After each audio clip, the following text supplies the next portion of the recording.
Há 2 dias da cerimônia de abertura dos Jogos Olímpicos de Londres, um caso de racismo resulta na primeira baixa da delegação olímpica da Grécia.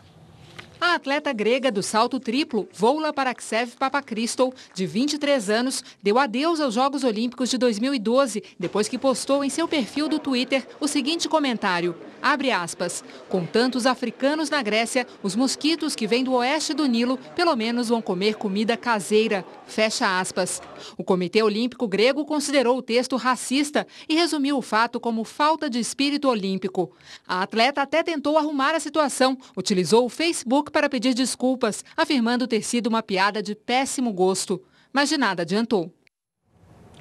Querem comentar esse Na questão da baixa, aí, um número que me chamou a atenção, Poli, com relação a matéria fala da primeira baixa que teve aí de atleta, nesse caso vinculado a um comentário racista aí, público e obviamente notoriamente condenável, mas o número, o que eu quero comentar era o número de atletas que foram afastados dessas Olimpíadas por conta de doping.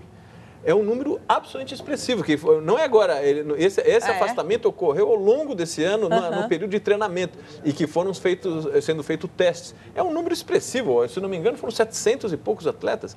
Para um universo de quantos? Eu não sei o universo total de atletas. Mas aí uma mudança, que hoje em dia os testes para doping são muito sensíveis.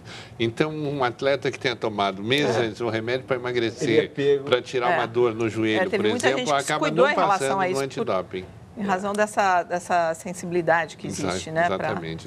Na verdade, isso está associado com, vamos dizer, um tratamento crescentemente sofisticado da questão de nutrição, de química do corpo humano, etc., que acaba gerando distorções que são pegos no doping. Mas, claramente, a sofisticação e a profissionalização desses atletas gera esse tipo de ação. Né? Olha, só para encerrando, tem aqui uma pergunta do Enio, que ele fala, qual é o futuro do Assad, que é o presidente lá da Síria, caso ele caia? Olha, vai para uma ilha aí qualquer, né? Cheio de grana, numa boa.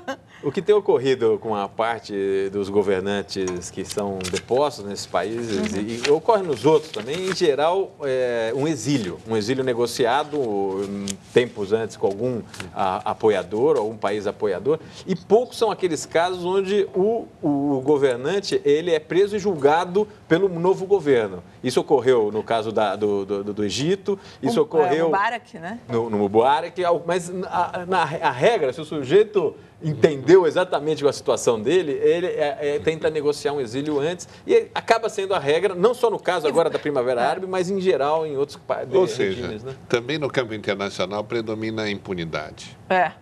Sem dúvida nenhuma. E para encerrar mesmo aqui, tem uma última pergunta. Como rebeldes têm estrutura para enfrentar um exército como esse? A Guerra Fria acabou na queda do Muro de Berlim? Olha, essa é a pergunta que não quer calar, né? Obviamente, o envolvimento internacional no fornecimento de armamento, de inteligência para esses grupos é evidente. Ninguém ganha, nenhum grupo organizado socialmente, culturalmente, religiosamente, ganha uma guerra com o exército do porte do exército sírio. Tá certo? Aí tem muito apoio por trás, que é o grande problema de todo esse processo da Primavera Árabe e que tem gerado resistência de alguns países, inclusive o Brasil, no caso, às vezes, a Rússia e China, que é o seguinte, não dá para negar que tem tido envolvimento de países da própria região, seja de Irã, seja do Oriente Médio, da Arábia Saudita, como países fora da região, europeus e companhia limitada. Teve gente até que comentou aqui, agora para encerrar mesmo, que estamos estourando o tempo,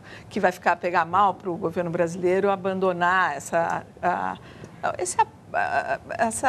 de alguma maneira, um apoio ao Assad, ao governo sírio atual, que ainda não fez, né? Não é um apoio, não. É uma posição que a diplomacia tem se justificado uma série de vezes aí, mas a gente volta ao assunto. A gente volta.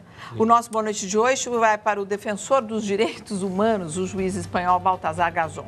Ele vai assumir a defesa de Julian Assange, o criador do site Wikileaks, que está refugiado na Embaixada do Equador em Londres desde 19 de junho. Assange pediu asilo político no Equador após a justiça londrina determinar a extradição dele para a Suécia, onde é acusado de estupro. Baltazar Garzón ficou mundialmente famoso ao decretar a prisão de Augusto Pinochet, ex-ditador chileno. E agora tem a missão de libertar o homem que divulgou segredos militares dos Estados Unidos. Uma boa noite e até amanhã.